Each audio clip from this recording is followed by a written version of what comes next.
Bharat Ratna doctor Babasaheb Ambedkar यांचा आज महापरिनिर्वाण दिनानिमित्त कोल्हापुरातील बिंदू चौकातील त्यांच्या पुतळ्याला पुष्पहार अर्पण करून अभिवादन करण्यासाठी विविध पक्ष संघटनांच्या पदाधिकाऱ्यांसह नागरिकांनी दिवसभर गर्दी केली होती। कोल्हापूर शहरासह उपनगरामध्ये डॉक्टर बाबासाहेब आंबेडकर यांच्या महापरिनिर्वाण दिनानिमित्त विविध राजकीय पक्षांसह सामाजिक संघटनांच्या वतीनं बिंदू चौकात अभिवादन कार्यक्रमाचं आयोजन करण्यात आलं होतं।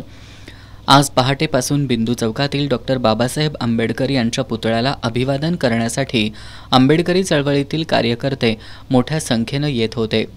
राष्ट्रीय लोक जनशक्ती पार्टी कोल्हापूरचे पदाधिकारी, रिपब्लिकन पार्टी ऑफ इंडिया एकतावादीचे Jaisingh Jadhav, Republican Party of India Kawade गटाचे डी.जी. भास्कर, नंदकुमार गोंधळी, ब्लॅक पॅन्थर पक्षाचे सुभाष देसाई यांच्यासह शहर आणि परिसरातील विविध पक्ष तसंच राजकीय सामाजिक संघटनांच्या पदाधिकाऱ्यांनी डॉक्टर बाबासाहेब आंबेडकर यांना अभिवादन केलं।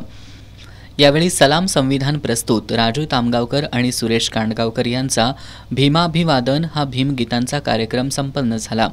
महापरिनिर्वाण दिनानिमित्त बिंदू चौकात डॉक्टर बाबासाहेब आंबेडकर यांच्या चरित्रावरील पुस्तकं विक्रीसाठी ठेवण्यात आली होती।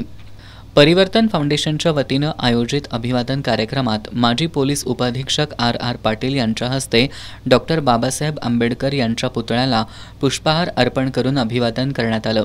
यावेळी भीमगीतांचा कार्यक्रम आयोजित करत अल्पोपहाराचं वाटप करण्यात आलं।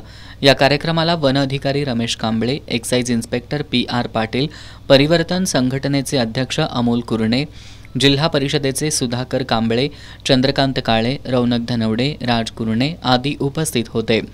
दरम्यान कोल्हापूर विमानतळावर श्री शाहू छत्रपती महाराज यांच्या हस्ते डॉक्टर बाबासाहेब आंबेडकर यांना अभिवादन करण्यात आलं। यावेळी विमानतळ प्राधिकरणाचे संचालक अनिल शिंदे, माजी नगरसेवक राजू लाटकर यांच्यासह मान्यवर उपस्थित होते।